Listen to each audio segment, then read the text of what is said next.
Gary, another 3 points. That was one hell of a game.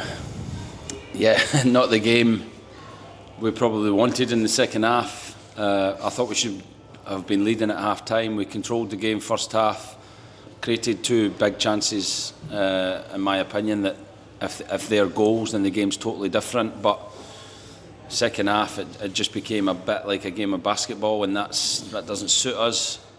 And I said to the players, in terms of character, personality, to go down a goal in the last 2 games, come back and win both, score 5 goals, it's incredible from the players. They deserve a lot of credit.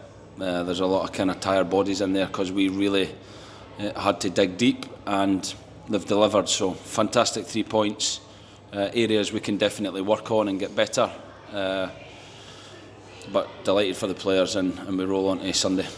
Bristol Rovers scored, had it ruled out, and scored, I think it was about 3 or 4 minutes later, to actually take the lead. But the response from that moment to go on and score 3 goals, it was a fantastic response to going a goal down. Yeah, incredible. And we keep saying this is a good group. This is a group full of personality. We actually were trying to get a couple of finishers on just before, and didn't manage to get them on.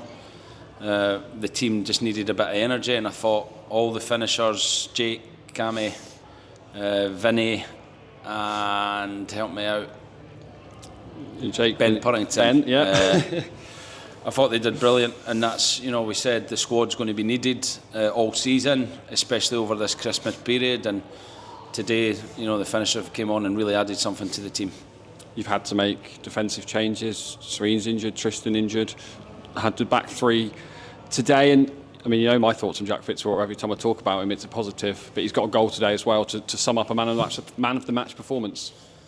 Yeah, we all love him. That's why we've given him a new contract. The players love him.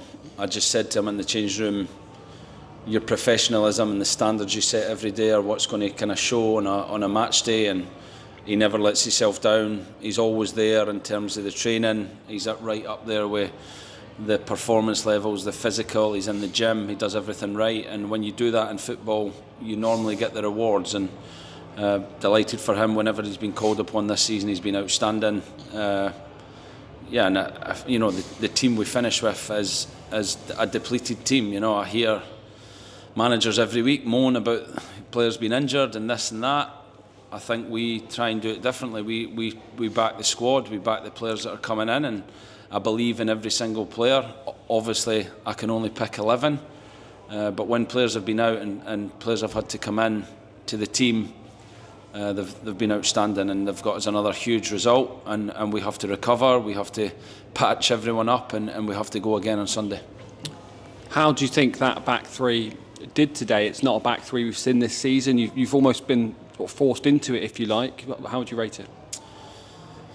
I thought they did really well against physical players, and then they bring even more physical players on, and Chris Martin later on. So we're always going to be tested. We're playing a number 6, Ed, who's not the biggest. We're playing Jack McMillan, who's more an attacking fullback, has played 6 many times. So there's only really one recognised defender in that back 3, and like I said, we don't moan about it. We believe in the group. We get on with it. We work on it in training, and I thought in moments we got stretched, but that was because the team lost control with the ball and there was too many transition moments. But first half we were very comfortable with what they threw at us, and that's down to keeping the ball, and that's probably the understanding we have to get moving forward, that we can't play 50-50 games like that. We have to try and control the game more, and we lost a bit of control second half, and those transition moments we got hurt. So we can improve, but I can't fault their effort, their desire. They're playing in unnatural positions. To go and win the game's incredible. Always the intention of bringing on a substitute is for them to change the game, and one of those finishers who did change the game was Jake Richards. The ball into Milenic Alley for the second, and then a magical moment for him as well in front of a packed out Big Bank to get the third and win the game. Yeah, he's been brilliant recently, Jake. He's really kind of taken a forward step in his development. He's been starting more games, involved in the squad more, and any time he's came on the pitch, I thought he's added energy first and foremost, and then today quality in that final pass for Millie, and obviously supporting the attack when I was screaming for Cammy to run in the corner, but they put it in the box. Luckily came off the goalkeeper, and Jake is backing the game up. And that's something I thought we did well in moments today, when we really condensed the pitch and played really aggressive with Fitzy, with the back players to try and maintain attacks. And that came off in that action where, you know, a number 6 is not just getting to the edge of the box, he's getting in the box to maintain that attack and get his goal. So delighted for him. There has been that buzz around Jake with his performances. He's of course been offered that contract. How important is it that Jake at these moments maintains his professionalism, blocks out the noise and just focuses on his football? Yeah, I've spoke to Jake a lot about this, and he's a good character.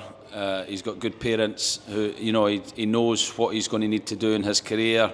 He has, you know, myself, Greener, Kev, Perks to kind of give him that support. He has Kev McDonald, who's played at the very highest level, to tell him what's needed to progress his career. So I think we're putting everything around him to give him as much support as he needs to be the best player he can be in his career. And in terms of the contract, I'm not overly worried about it. I'm sure we'll get something sorted, because he's a really bright player now, but I think potentially he has an amazing future ahead of him.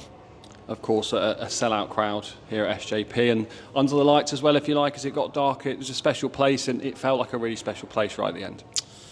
Yeah, and the fireworks, great day for fireworks when there's already fog and we can hardly see the pitch. So I think we'll revisit that one. Classic Exeter, that. But yeah, I thought it added to the atmosphere. Full house, the big bank is always with us. It'll suck the ball in the net when we need it to, second half. And like I said, to be trailing 1-0 in the last 2 games and come back with victories, 5 goals, it's pretty emphatic. But we have to keep working, we have to stay humble, we have to recover, and we have to go against Sunday against a really, you know, difficult game in terms of a team that wants to play possession and gives you problems. I watched a game against Birmingham the other night where they gave Birmingham a lot of problems. So as we always know at this level, there is no easy games. It doesn't matter where the team is in the league. We have to be at our very best on Sunday if we want to continue this run. And just to finish, something you always say after a result, you often say after a draw, it's only a good point if we follow it up. Burton now becomes a good win because we've won today. How do we ensure that today becomes a good win by following it up on Sunday?